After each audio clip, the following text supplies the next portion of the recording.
অনেক ফলোয়ার, অনেক ভিউ হয়, কিন্তু কন্টেন্ট মনিটাইজেশন সেটআপ পায় না। তো এর পিছনে কিছু কারণ আছে, অনেক ধরনের ভুল করতে আছে অনেক মানুষ। তো কি কারণে পায় না ভাই, বিস্তারিত আপনাদের মাঝে তুলে ধরবো। আমার কিন্তু অল্প ফলোয়ার, মাত্র 1400 ফলোয়ার। আমি কিন্তু কন্টেন্ট মনিটাইজেশন সেটআপ পেয়ে গেছি। তো আপনারা কি কারণে পান না, এই ভিডিওতে আপনাদেরকে বলে দেবো। তো কথাগুলো পুরোপুরি শুনবেন, সম্পূর্ণ ভিডিওটা দেখবেন। কথাগুলো পুরোপুরি শুনলে আপনার উপকারে আসবে ভাই। তো কথাগুলো শোনেন। কন্টেন্ট মনিটাইজেশন সেটআপ দেখবেন অনেকের ফলোয়ার আছে 10,000, 15,000, 20,000 ভিউ হইতে আছে, কিন্তু কন্টেন্ট মনিটাইজেশন সেটআপ পায় না। এর কারণ হইল অনেকেই ভুল করে থাকে, অন্যের ভিডিও ডাউনলোড করে এই ভিডিওগুলো ছাড়ে। তো এর এর একটা কারণ আছে।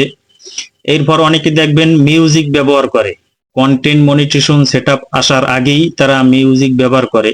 তো মিউজিক ব্যবহার করার কারণে কন্টেন্ট মনিটাইজেশন সেটআপ দেয় না। তো আপনারা এই ধরনের ভুলগুলো অনেকেই করতে আছেন।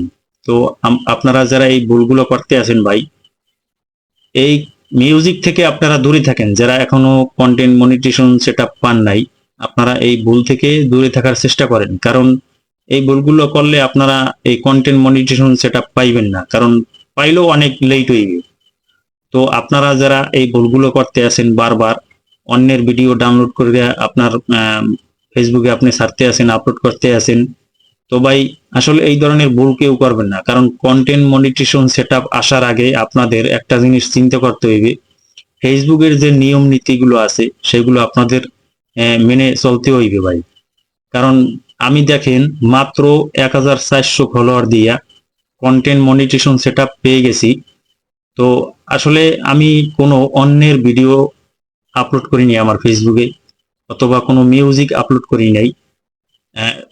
আপনার যদি ভিউ অল্প হয়, ভিউ যদি অল্প হয়, 100 হয়, 150 হয়, আপনি যদি ফেসবুকের নিয়মগুলো মেনে চলতে পারেন, তো অবশ্যই আপনি কন্টেন্ট মনিটাইজেশন সেটআপ পাইবেন।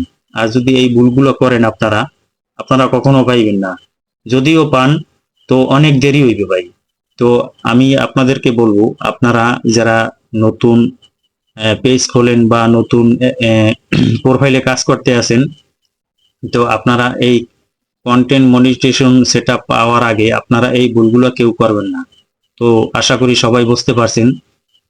যারা না বুঝবেন অবশ্যই কমেন্ট করবেন, আর এই ভিডিওটা শেয়ার করে রাখবেন।